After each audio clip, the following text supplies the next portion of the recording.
Shout out to all the VIP members watching this full interview on day one.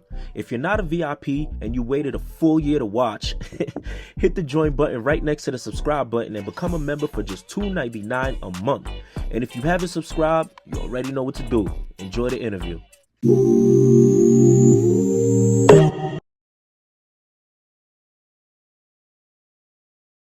You will not be charged for this call. This call is from Latik Johnson. Bl00d, you tapped in with PPhilms. What's the word, man? Hey, how you, bro? Everything good on my end? Yeah, everything's all right. Everything's all right, man. I want to start this off by saying, thank you for coming on my platform and giving me the opportunity to help tell your story, all right? Yeah, well, I want to start this off by saying all praises due to my Lord and my God, Jesus, for without him I could do nothing. And I also want to thank you for, extending the opportunity to me. And shout out to my bro, China Mack. I love him, man. Thank him for, joining us and everything. That's been a loyal brother in my life forever. And he always come through for me. So, shout out China Mack, man. Absolutely, absolutely. You first of all, I appreciate that. Definitely thank you for accepting to do the interview. Also, you bringing up China Mack now. What is the relationship you have with him? Like, how long y'all have known one another, and how was that relationship built? I know China Mack for years. That's like a brother from another mother, man. He a loyal dude. He always been loyal. We met up top while we was in jail doing our bid, and how we came together, I was in transit, and Real just recognized Real, and we came together. We were supposed to start like a t-shirt line upon us getting home. He had got home first before me, and he stayed in contact, and as soon as I got out, we just got together, and he was doing his music thing, so I was just on board with everything, helping him, and we just kept in contact, just kept that brotherly bond going throughout the years, and that's basically the nature of us. That's just my brother from another mother, and we there to help each other, and all things positive, man. That dude is loyal beyond the word, man. Yeah, that's what's up. That's what's up. Growing up in your conditions, being in going through the system and everything, how important is loyalty to you? Because I hear you say that word a lot with China Mack. Brother. It's priceless, man. For real, it's priceless. When you down and out, you get to really see who's there for you, who could support you.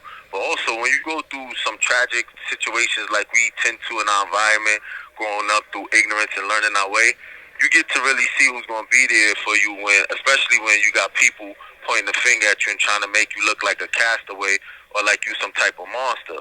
So you get to really see who's going to be there, who's going to support you, who's going to encourage you to actually make a transition if you are doing something wrong in life. So loyalty is very big to me. I do my best to give it as much as I'm giving it. And it's few and far nowadays because through the eras it has been diminished a lot. So it's a big thing. Gotcha. All right. When I do my interviews, I like to tell people's entire story from early childhood until where they are now. So Right.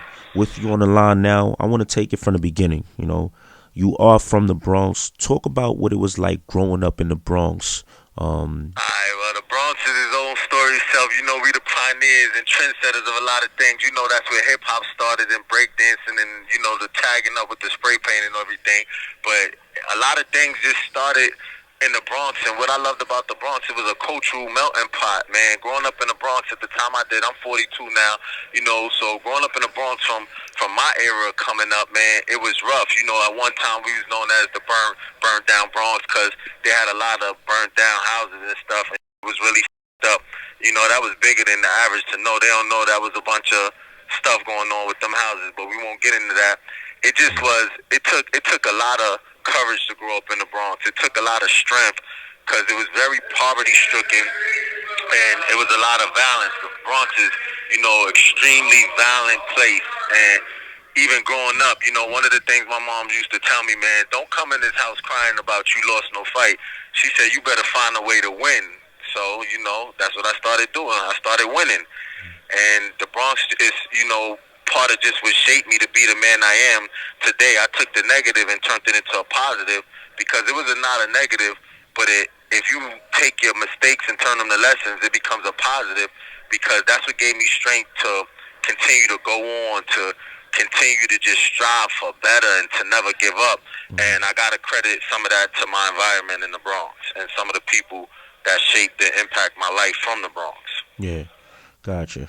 Gotcha. All right. You do mention your mother. I did read the book. We've been Thank you. I appreciate that. absolutely, absolutely. For the people that don't know, Latique Johnson did put out a book called "Making Your Wrongs Right." So I read the book, and in the beginning, you do talk about dealing with going through your mother being, I guess, like she having a unhealthy relationship with drugs and addiction and all that. You as a child, talk about what was that like for you, experiencing that. As a child, that was also something impactful in my life because I believe, due to her addiction. And first, let me start off like this. I love my mother, you know what I mean? I love her so much, and I wish that we had that relationship that we did, This call is from a federal prison. like what we did from when I was like 1 to about 8 years old. That was my best friend. My mom, she taught me a lot too. She also gave me a lot of strength, and I love them. So let me just put that out there first.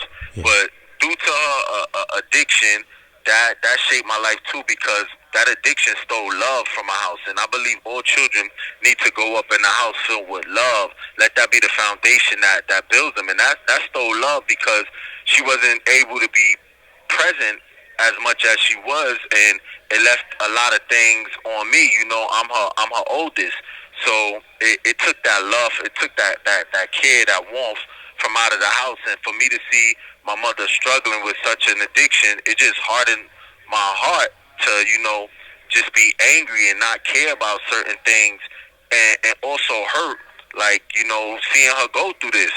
And it just did some things to me. It's sort of like a trauma, but I healed from it.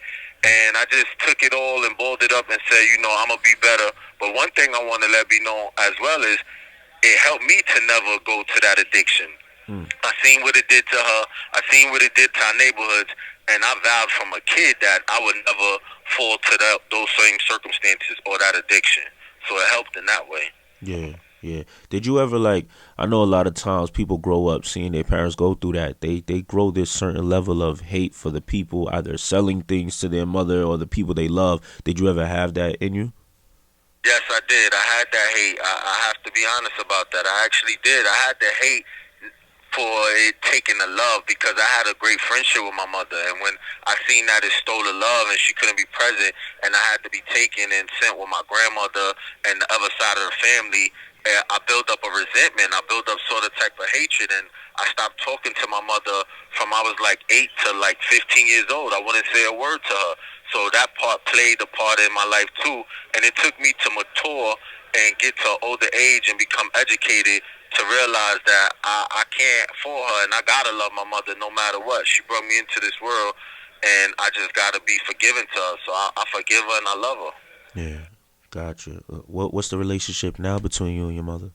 I mean, me and her relationship is good. My mom is crazy. She's one of them old school, crazy, black, strong women. So she's crazy. She still got her crazy ways, but I like to say she's been clean from addiction for at least 18 years now. So I'm thankful for that. But we got a great relationship. We don't talk as much as I guess we should, but we have a good relationship.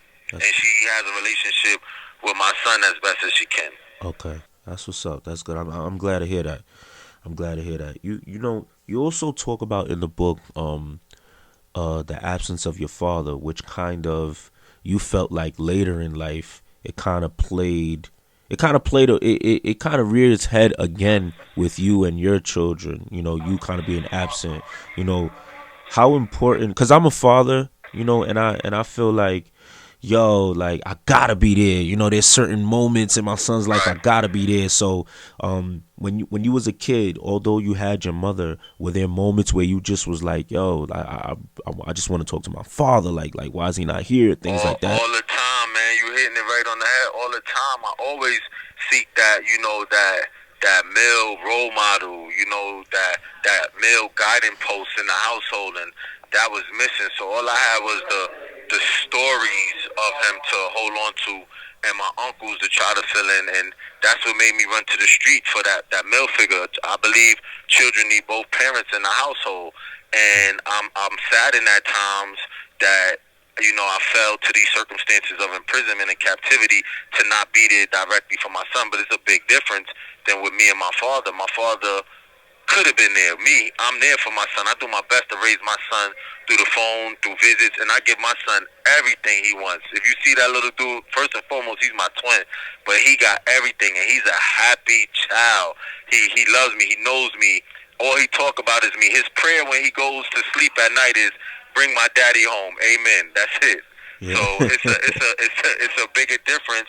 But I wish I could be there more present now. But as soon as God bless me with the opportunity and give me a miracle and free me from this, a lot of my time will be dedicated to him, because it is very important for the father figure to be in a child's life. Yeah, absolutely, absolutely.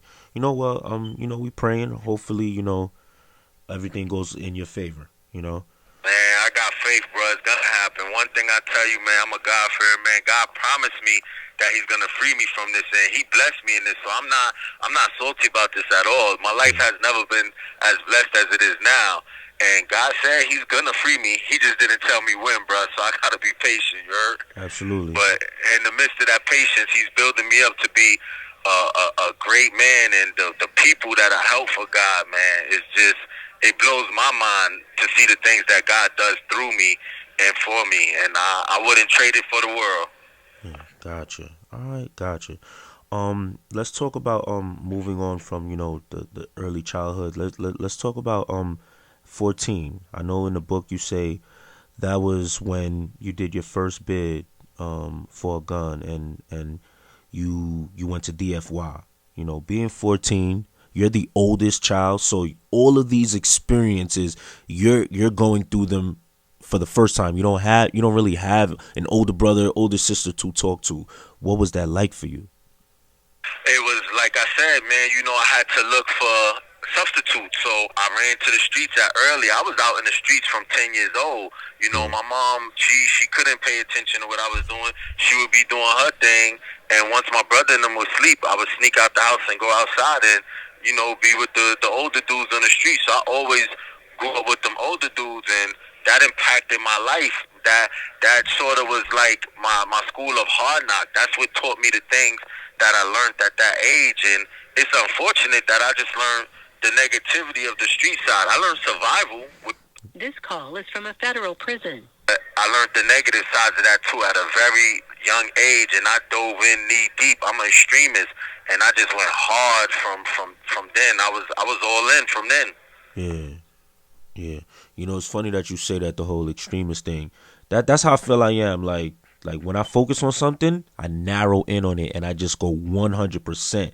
And I feel like a lot of us have that character. It could be that character Yeah, we trait. got that in common, bro. Yeah, it could be good, but it could be bad too. Because when we put all It of can be. It can be. if like I'm putting all my energy into doing interviews now, and I'm happy. But when you put your energy into street shit, then obviously you're gonna excel at it. But it comes with certain things, Right. Yes, it comes with a price. It definitely does. But I believe it's all written, because without that foundation of this, I don't think I could be this man today. I think that was a necessary part of my life. Not everything of it, but it did give me some good things. It actually did. I look for, like in life now, how I am, I look to take the positive out of things. Yeah. Yo, Pete, this call getting ready to hang up in 10 seconds, but I'm gonna call you right back. I got 3 more joints for you. I'm gonna call you right back. I'm gonna get online and I'm gonna hit you right back, so you can keep going to hang up, and I'll just get back online and call back. All right, no problem. 'Cause they got me all the way in California now in Victorville, so they do a little line system here. So, but I will get right back with you as soon as my turn come up. All right, no problem, man. Going to DFY at that age, do you think it helped or harmed you? I mean, and it did both. It harms in a way, because I don't think really nobody should grow up to deal with isolation, but isolation can help. It helped me get in tune with myself.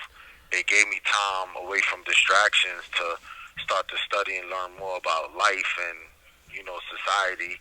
So it's both ways. It depends on a person's perception and how they want to take it. Me, I've always strived to be better at everything in life, so I try to turn all the bads to goods one way or the other.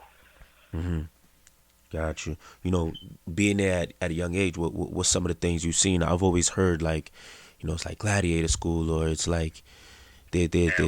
yeah, yeah, It was savage, bro. You know, I gotta keep it real. Shit was savage. A bunch of adolescents there with nothing to do but just a bunch of time, and it's people from different areas. So it became a territorial thing, a geographical thing, and it was just a savage time. You know, if you couldn't hold your own, then you was taken advantage of.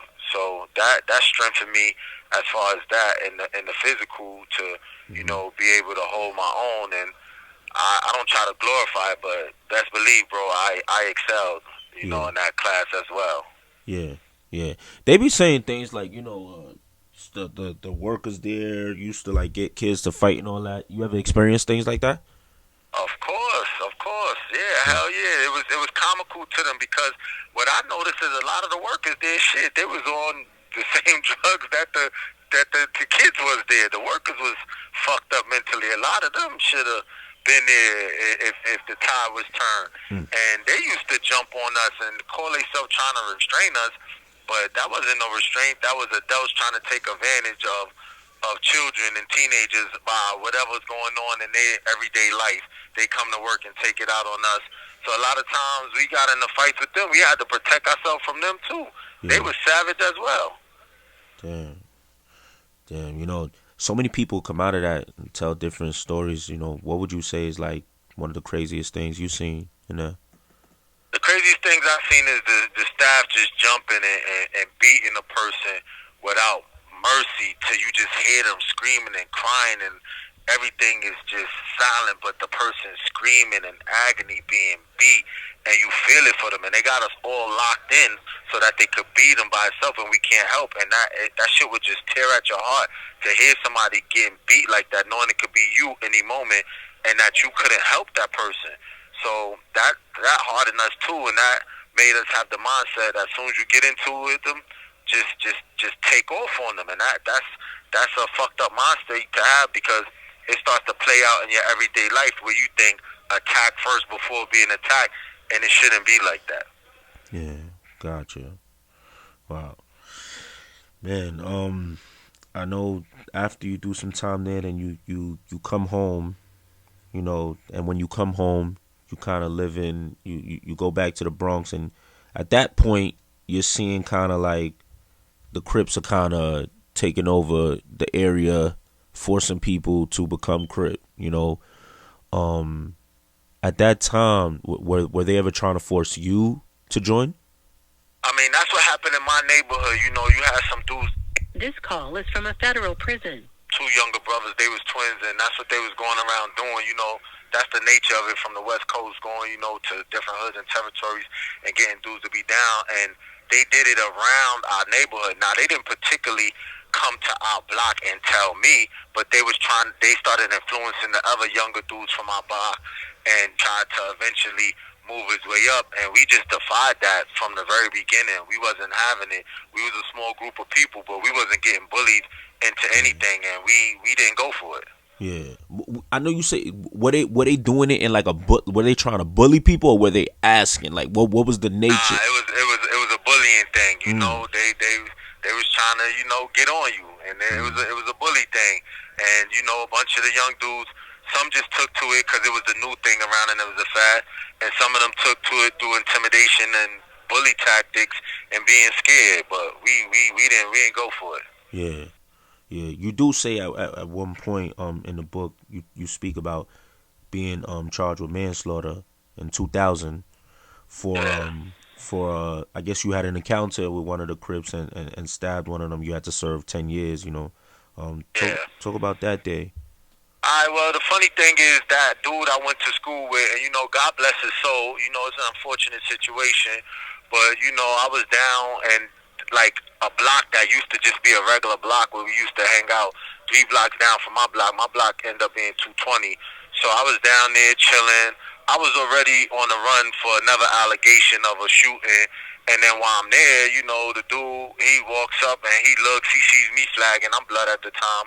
And I guess he wanted to get on some gangbanging stuff. So, you know, I ended up getting cut in the face, and he ended up dying that day. Yeah. Yeah. You know, that when that happens, you know, did you ever what was your first thought when you realized that he passed away? I didn't learn until I had got in a cab. I had a female come pick me up. I got in a cab and I went to the hotel, and she's the one who stitched my face up because my face was bleeding. I was cut in the face. Wow. And when I called back to the neighborhood to ask what happened, that's when everybody told me the dude was dead.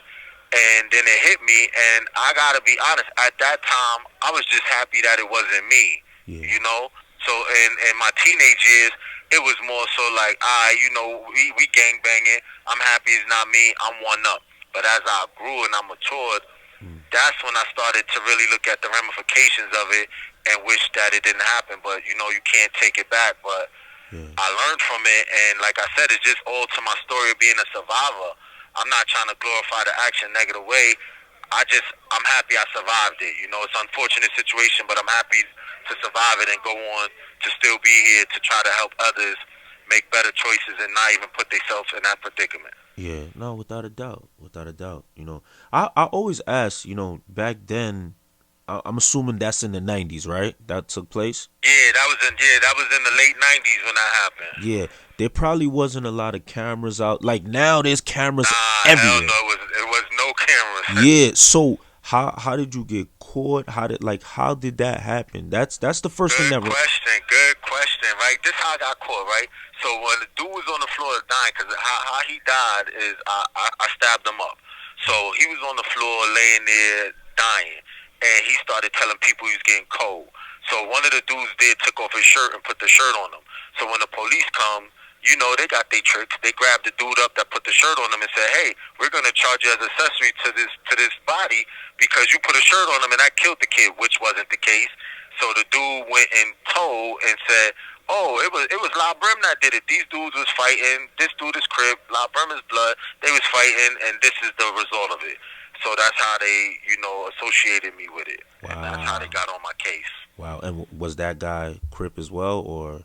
Nah, he was just a regular alcoholic, drunken dude that's always on the corner there drinking. Yeah. A young dude that just had a bad alcoholic problem that was just always there on that block, just drunk. Yeah, got you.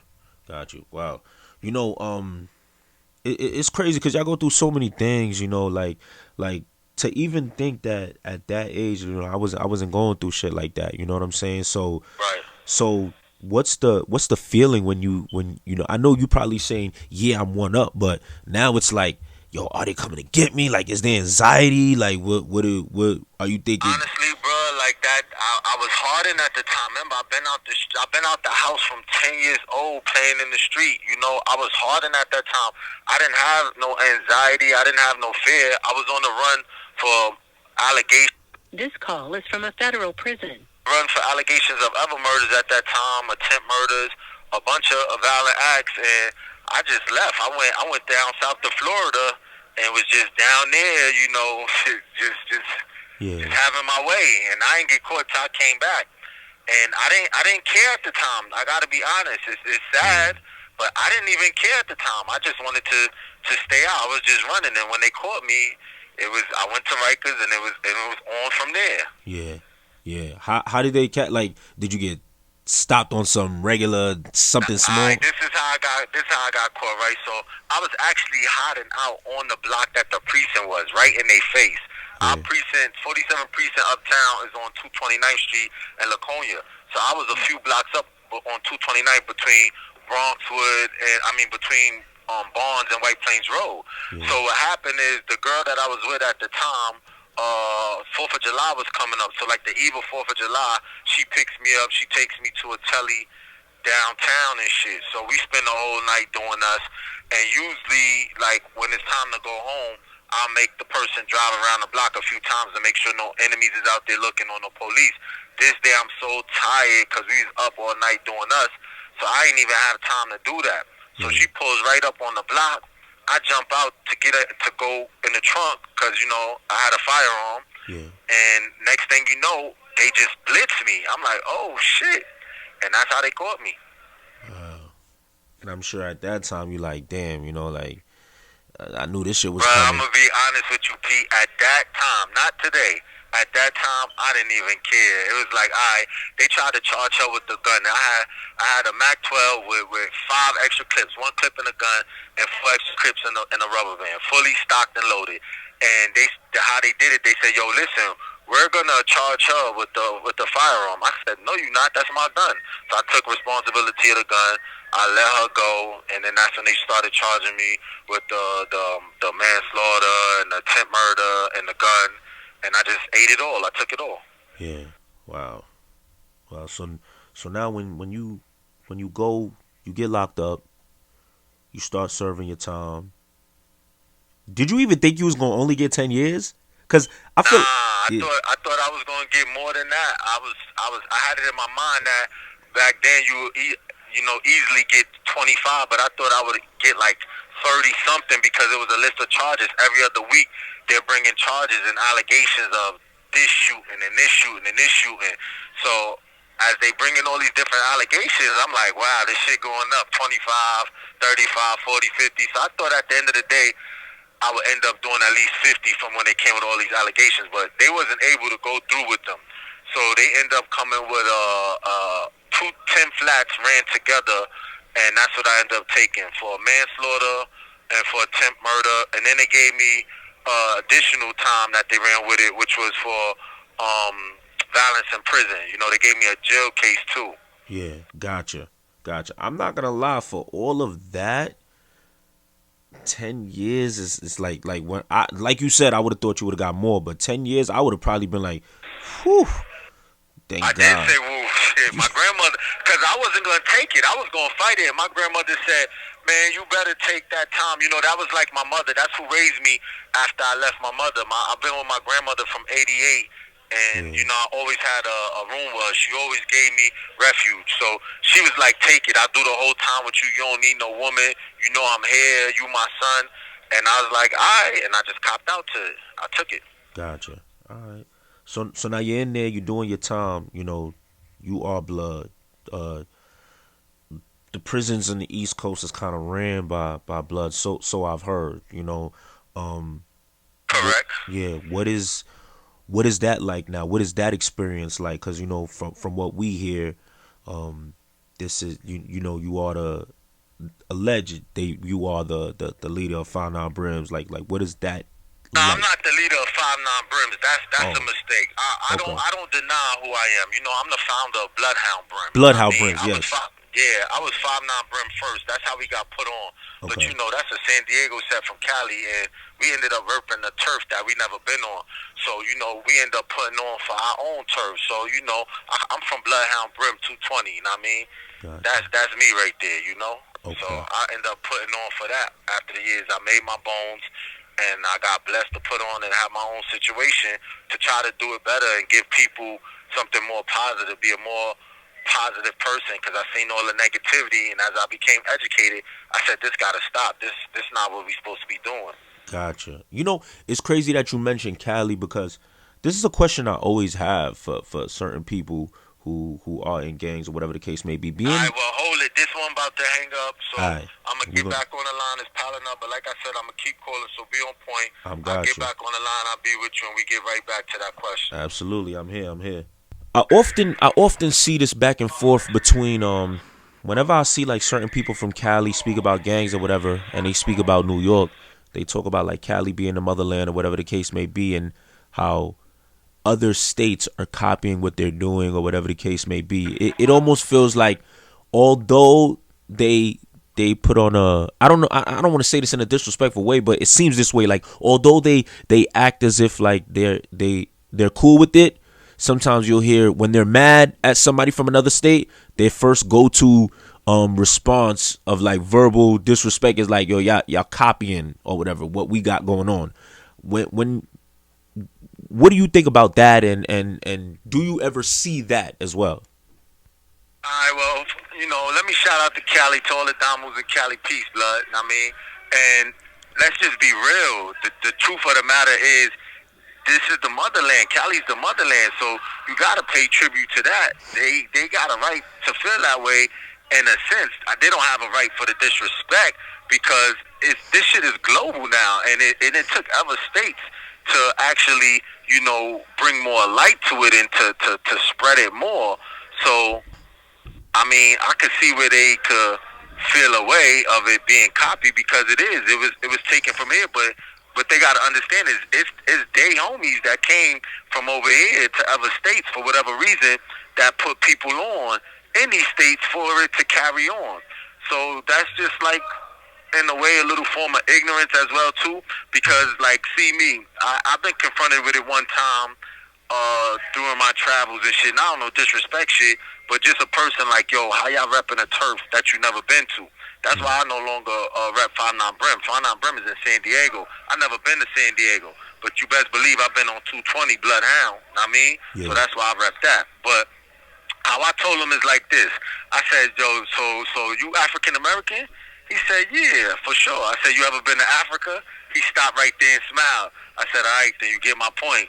You claiming that you African American, but you've never been to Africa. It's the same thing. Gotcha. You know what I mean? Yeah. Gotcha. I think that's a good way to put it. Right. You know what I mean? So that's how I just shine light on it and say, yo, bro, at the end of the day, it is what it is.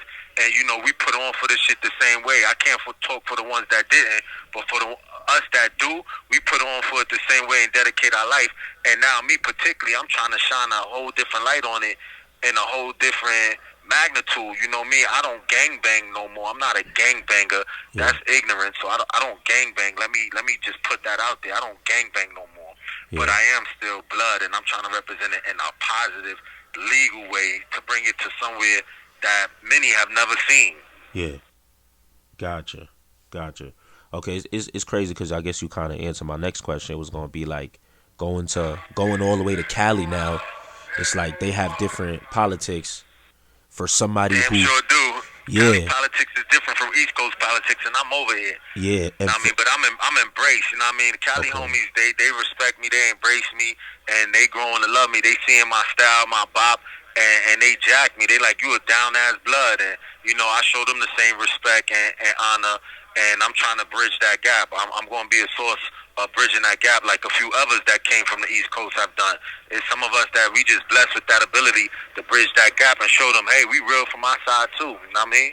Gotcha. All right, gotcha. I remember, I think it was 2 years ago, I think during the pandemic, CJ, a rapper named CJ from Staten Island came out and he made a song called Whoopty. At the time, the song goes viral, and we all know that term from being something from Bl00d Hound Brims. Facts. This call is from a federal prison. Big facts. Yeah, so you hearing that song, what are your thoughts? What I know you came out and made a statement on it, but how did you feel about that for the people that don't know? Alright, for the people that don't know, first and foremost, the song is absolutely excellent. It's a fire song. Kid delivery is nice on it. What I was disappointed in is I never got to see it myself because I didn't have access to social media, is that I heard the kid was trying to claim it as something that he made or that him and his dudes grew up with. I didn't appreciate the fakeness and the fraudulent with that. That to me, like, that was some fraud. That was some busted. Like, you're a kid. Like, if you go back in time, like, everybody know where Whoopty come from. We've been saying this before this kid came out the house. It signifies us. When we say Whoopty, that lets it be known Hounds is on the set. I mean, we did. And he didn't even understand what Whoopty is. Depending on, how you say it, it explains so many different things. Like, you could see a beautiful chick, and I could be like, yo, P, shorty right there, Whoopty. Know what I mean? So it's a whole lot of stuff that goes on with that. I didn't appreciate the fakeness and the fraudulent of it, and him not showing, respect to where it came from, and, tapping in. Like Cali said, you got to tap in. Man, all around the world, you got to tap in. You got to show respect, you know what I mean? And the kid didn't do that. And I don't really fault him. I fault the elders that was behind him that didn't teach him better and instruct him to do the right thing. So I was very disappointed with that situation. Very. After you made your statement and all that, somebody who did come out in your defense was China Mac as well. On That's Black, my brother, of course. Shout out to China Mac. I love you, bro. or he came out in your defense.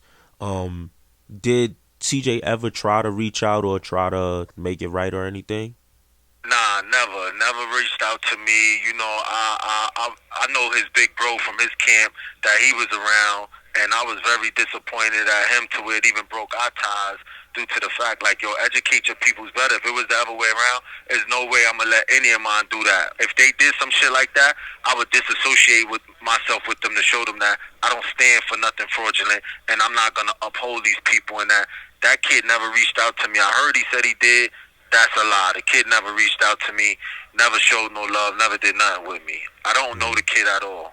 Yeah. Wow. You know, a lot of people are under the, when you say things like tap in or check in, a lot of people are under the impression that, you know, it comes with a little bit of undertone of extortion or forceful. Of course, people go and think that in the world, people is perception. People put a negative connotation to whatever they want. Me saying tap in is no form of extortion. I don't do no crime, brother. I'm past that. God made me a wise person. I don't gotta do no crime. I don't gotta extort nobody. What I mean by tap in is show respect and love in the form that you see fit. I didn't make no demands. I'm not making no demand that say give me this or that. That's extortion. If I would have said, you give me this or this, that, the third, or else, then that could be considered extortion. I never said that I required anything. I'm saying the way it's supposed to go from a street level or just a respectable level is tap in and show some love. Yeah. That's all I'm saying. And there's no ramifications of him not doing it. At the end of the day, I just don't fuck with them. That's it.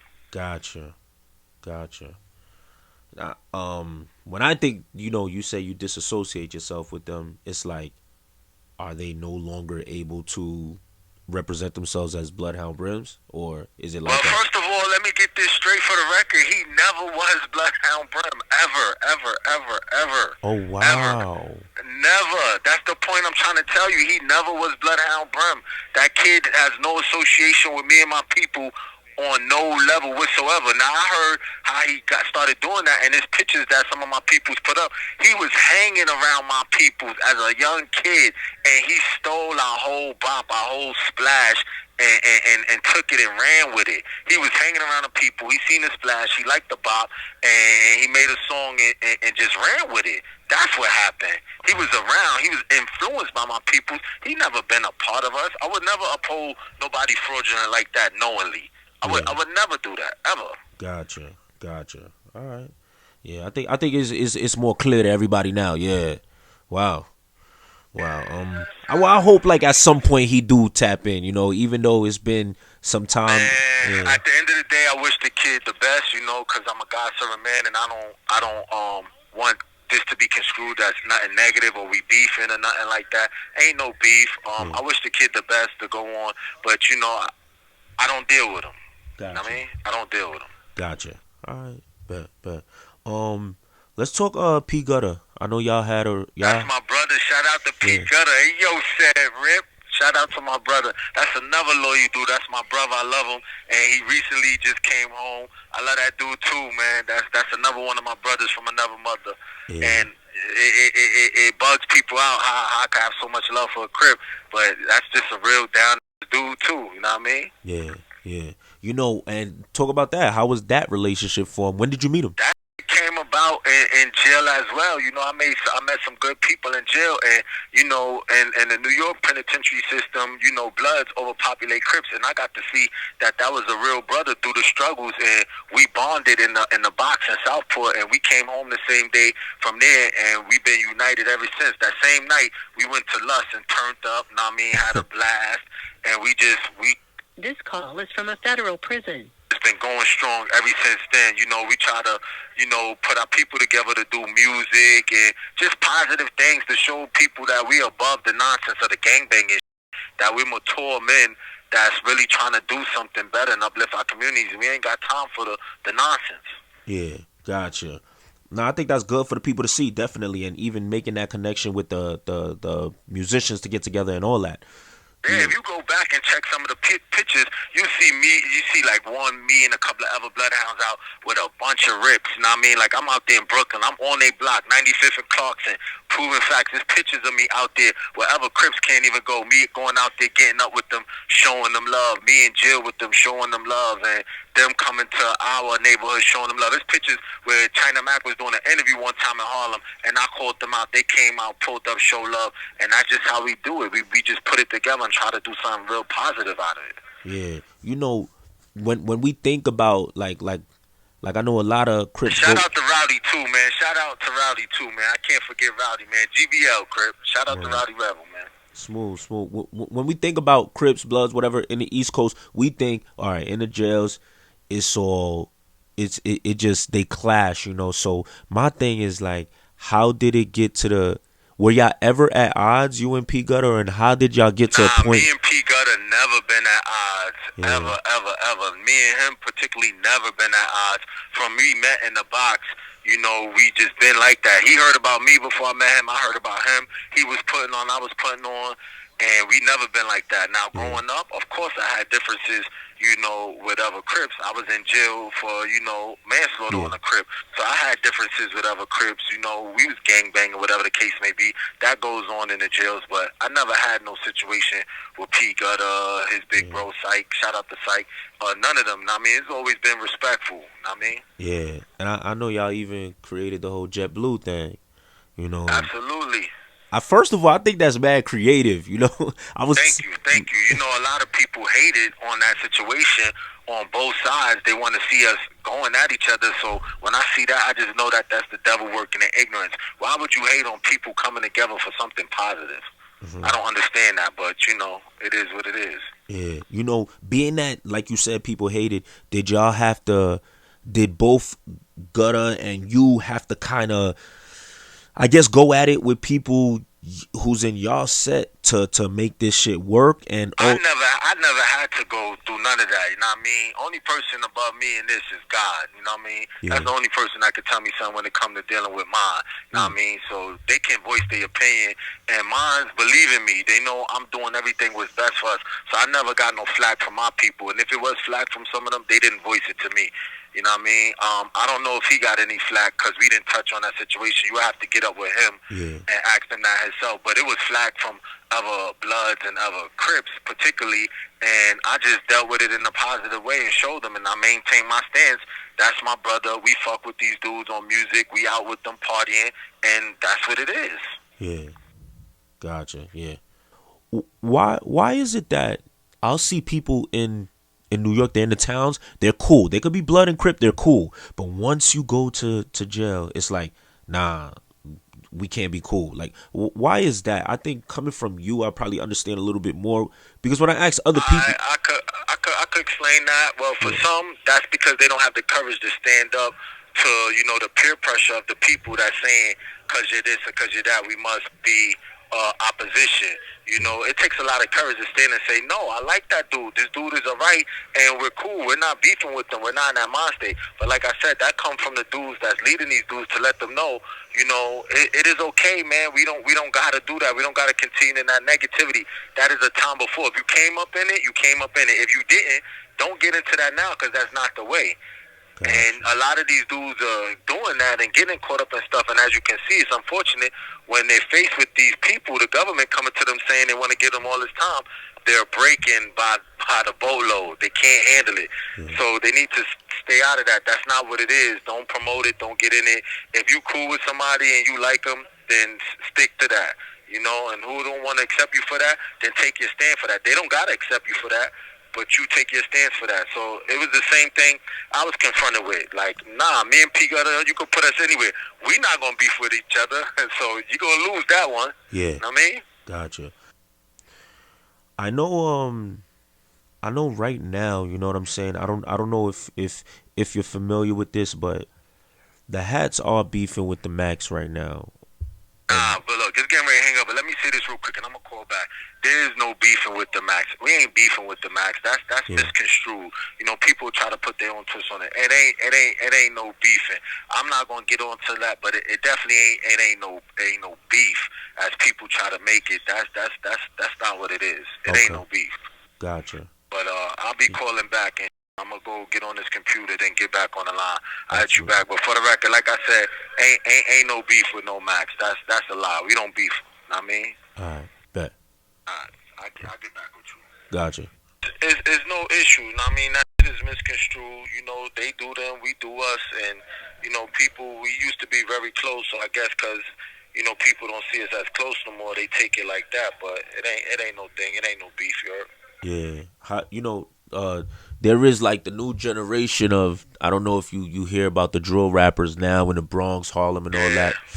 You know, I don't know if you're paying attention to that, but it's As close as I can. You know, my young boys, they update me as much as they can. You know. yeah, it's very much heavy. You know that with the new generation. You know, when you see things like that, do you feel like y'all can have a say in what's going on, or is it just like kind of too out of y'all reach right now? I mean, for the most part, you know, I try to influence everybody to be positive, legal, and righteous, and it works for the most part. But anything in life is going to be rebellious people. Like even in the government with their jobs, they have people that just rebel. That's just the nature of life right now. So you always gonna have people that rebel and try to do their own thing.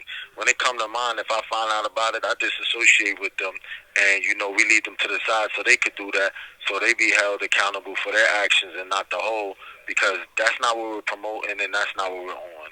And I don't want no association with it. So for those that are on it like that, that don't want to listen or try to become righteous or positive, you know, I wish them the best in their endeavors, but they got to do that on their own time by themselves. I'm not gonna stand with them on that.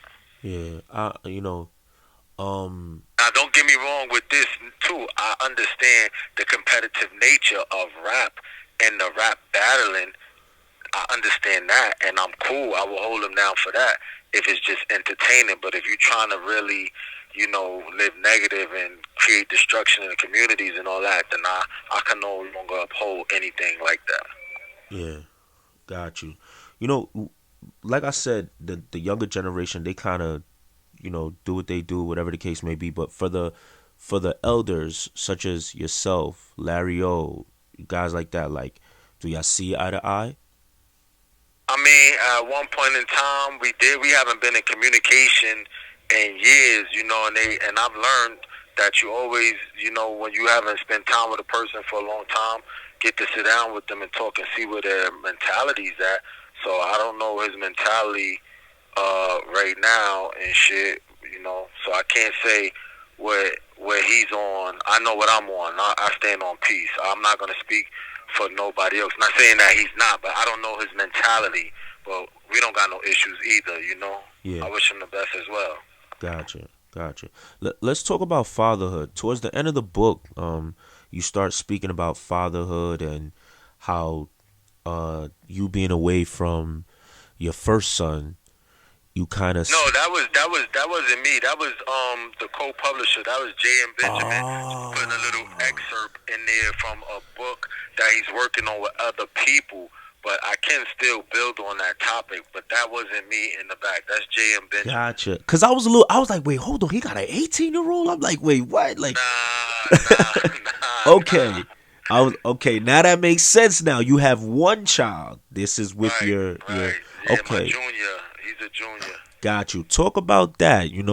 Fatherhood. What you've I learned mean, about. fatherhood is a big thing, you know, and as I became educated, I learned, you know, how we supposed to groom and raise our children and set a solid foundation for them. So now I'm here trying to take those steps. Even in jail, you know, as you can see, I'm writing books. That's my first book, Making Your Wrongs Right Through Prayer and Scripture. Shout out to Don Divasu, that's my manager and my publisher, for putting this out, and that's who also helped us get this interview together by connecting with you and China Man. And I'm just trying to set a solid foundation, but also what I do is I educate people, and my son is 9 now. I want to educate him to what it is about building generational wealth and just setting a solid foundation for us as family. And I encourage all fathers to take that time with your children and start giving them, the essentials to build a proper foundation that will, create things generationally. Yeah, yeah. What's one thing you feel like you learned about yourself through fatherhood?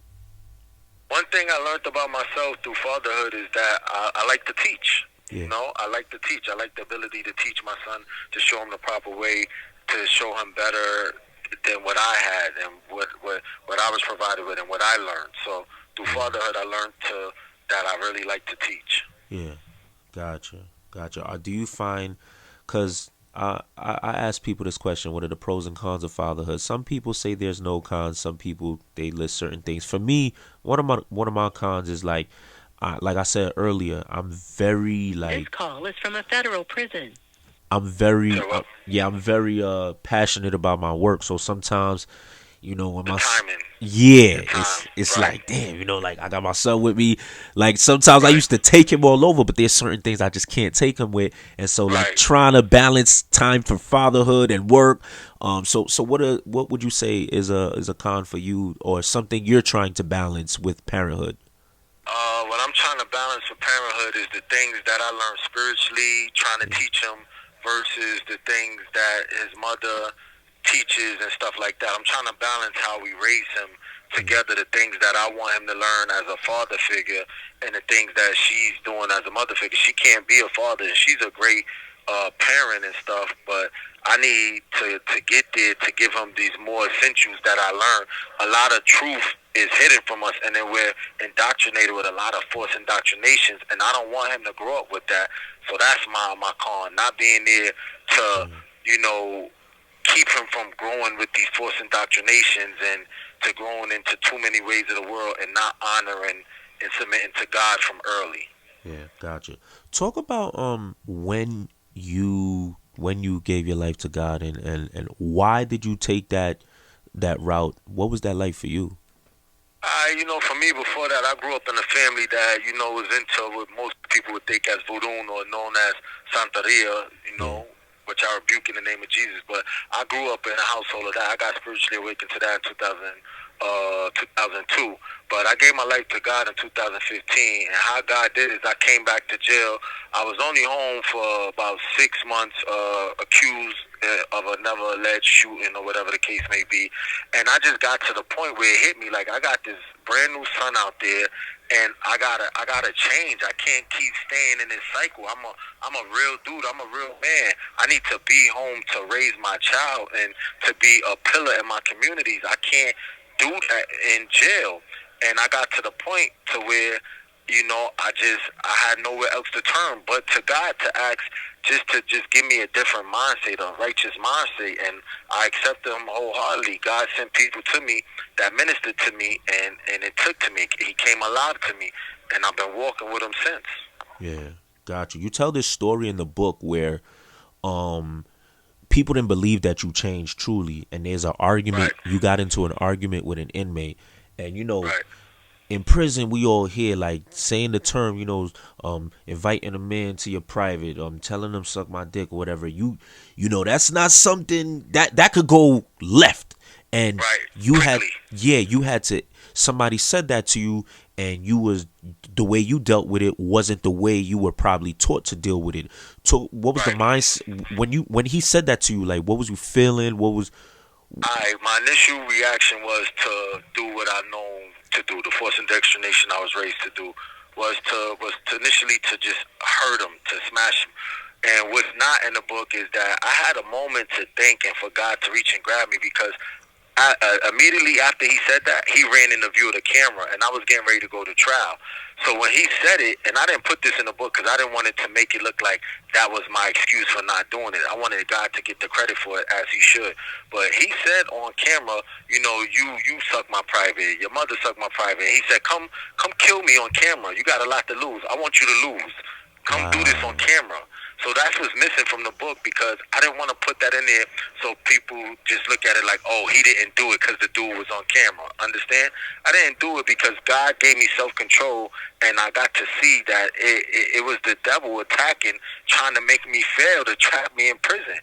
And I'm proud of that moment. Many people will look at it as a weakness, that's the first time I knew I was strong, and God changed me when I held This call is from a federal prison. to the cell and cried and was shaking, and my spirit was grieved because so badly I wanted to do things that I just wouldn't even put into words. and I won that round. I didn't do it in the past. I never won that fight.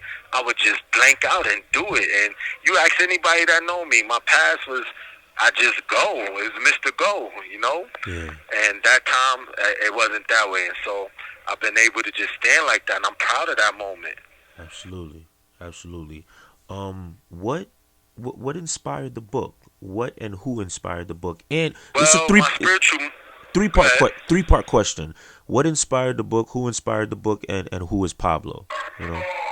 Alright, so what inspired the book is God inspired the book. Yeah. Who is through my spiritual mother, one person that God sent to minister to me, that taught me about God, that took their time and patience, that believed in me, that gave me a chance, and that didn't want to see me for the person that they said I was, or the person they had me down with as paper. And Pablo is who I am, rebirthed as a Christian. You know how they say you become born again? Well, I'm born again in spirit, and that is my Christian attribute, Pablo, which in English means Paul. So Pablo is me. You know, my AKA is always Bl00d Brim. I'm always going to be known as that. But Pablo is the new edition of me. That's why you got both of those pictures on that cover. Yeah. That old, that's Bl00d Brim. That new, that's Pablo. That's the man that's blessed by God, that you know, see, that always live to do the work of God and live righteous. That's him. And I give God the glory for that. Got you. Why did you choose the name Paul? Was it because like when God kind of touched his heart while he was riding on a horse? I think some Absolutely. Okay. It all configures into that, you know, because Paul did a lot, and God used Paul for a lot. He wrote a majority of the books and letters in the Bible, and it was given to me through my spiritual mother, and it just fit. Like, I said, I see I have to be persecuted a lot for God because I did a lot, you know? Yeah. I sinned a lot before God, so I got to make it right. So that's why I'm even still here, saving souls and doing that. And I don't point at it because I don't want the glory for it, because the glory belongs to God. But if you meet anybody that met me in here, they'll tell you I've impacted their life in some way. And everywhere I go, the violence goes down. Wow. That's a testament to your energy and God moving with you. Absolutely. Amen. Last question I have is you know, when you got hit with the time that you got hit with, your mindset, 30 years, I think 30 years, right? Yeah. What's going through your mind and what's going through your mind? What did you get charged with, and what's the appeal looking like?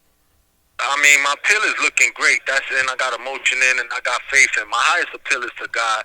And like I said, God made me a promise, and I hold on to that. I never felt no way. I know I'm going home. And while I'm here, I'm just doing God's work, trying to impact people and influence them in the best way that I can. And that's just pretty much it. I have a positive outlook. I'm an optimistic person, and I don't give up, man. I never stop. I'm good. I'm blessed, and I don't see no negative in it. I take it for what it's worth. I needed it. Yeah. What did you think when you got the 30 years? Like, did you?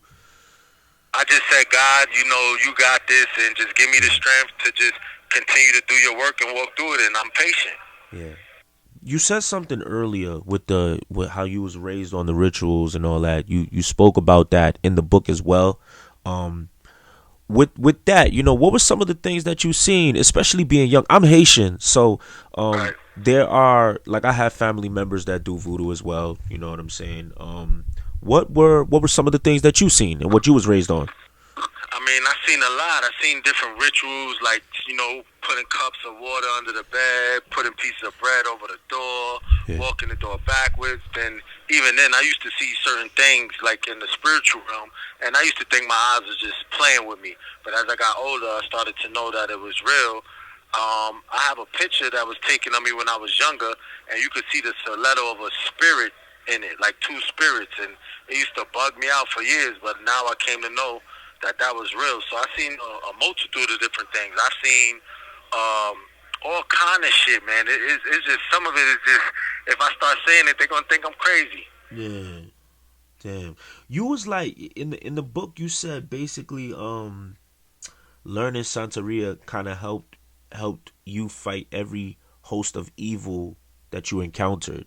Right, spiritually, right? Gotcha. Learning that gave me the ability to know their ways, to know the ways of demons and the devil, and to have no fear when God called me to pray against them and fight against them in the spiritual realm. Yeah. So like it built me up, it prepared me, because most people have fear of the devil and demons, especially once they know it's real. I don't have that fear because I know their ways and I'm trained, and I'm a warrior for God. So I don't fear them. I pray against them at all times. Yeah, got you. You know, transition into the beliefs of Christianity and giving your life to God. What was one of the hardest trials and tribulations you The faced? hardest trials and tribulations of that is, self-control, living righteous, and hearing the Holy Spirit whisper to you to do the right thing, and fighting the temptation, fighting the flesh, fighting the sinful nature that you grow up with is very hard. You get used to living one way for so long, so many years, and then now you got to make a total turnaround. That was hard, and at times I fail, and I just ask God for forgiveness, and I know I'm forgiven, because it's definitely hard. I can't do it on my own. I can only do it through God's grace. Yeah, no, absolutely. Is there any plans that you have in the future? Certain things you want to share with the people? Absolutely, man. Just trying to prosper. Me and my peoples, we getting into some things with some movies and stuff. I got my younger dudes doing the music, but we trying to go on a whole nother level to really get into the movies. So shout out to Dutch, the author of the Dutch books, Kwame T. He's dealing with us, and he's taking us on as younger brothers and about to let us, get in with that. And we're about to start opening like a legal security firm and stuff with that. My people's doing the dog breedings, I'm doing the books, and we just trying every different way to just be positive. And we also doing the anti-violence thing. I got my brother Marcus in Brooklyn. Shout out to Murder. He's doing that big time, working in the community in Best-Eye, trying to stop the violence and stuff. So we just making a whole complete turnaround and just trying to prosper and give back and do it the right way now. Gotcha. Alright. Listen, Bl00d, man. I appreciate your time. Obviously, the circumstances isn't the best, but I feel like for someone who's made such great changes, you seem to be in good spirits, and you seem to have a great outlook on the future. And I too believe that a man can change, and if you feel that God has already made you that promise that you will be home, then we just gonna wait on that moment and support you the whole way through your bid. Thank you. I appreciate it. I appreciate the time. I thank you for your platform, and I always show the love and support you back. That's what I'm big on. And shout out to my brother China Mac again. I appreciate him. Shout out to Dawn Diva Sue. I appreciate her for everything. She's taking steps to help me get these books out, give me opportunities and stuff like that. For all my brothers and sisters that help me and stuff, and everything with that. I'm just appreciative of all the help that I get from everybody, and I want to let everybody know, support me with the book, promote it, go get it. It's called Making Your Wrongs Right Through Prayer and Scripture. It's my first one. I actually just finished writing another book, but I have several others already done that's going to come out more and more just to help people and give back. This call is from a federal prison. For anybody that want to get at me or leave any comments, I got an Instagram page that my peoples tend to, so they'll get the stuff right to me. Is Brim, LA.Brim. So just hit me up. They'll get it to me. I'll get back to you as soon as I can. And I'm just going to keep giving my all to prosper and show that this transition is real. It can be done, and that we can really build back up our communities and not be the people that just destroy it. We can make that difference, and I'm giving my all of that. Absolutely. Bl00d, until next time, man. Listen, you never know. Next time, man. Yeah, we never know. See how this goes, and in the future we might do another one. Who knows? But whatever God brings, man. Like I said, I Exactly. support you. So anything you got, you need my help with, get at my manager, and you got my support with it, brother. I appreciate you. Absolutely appreciate you as well, man. Until next time. All right, next time. Have a blessed day, bro. You too. Whoopty.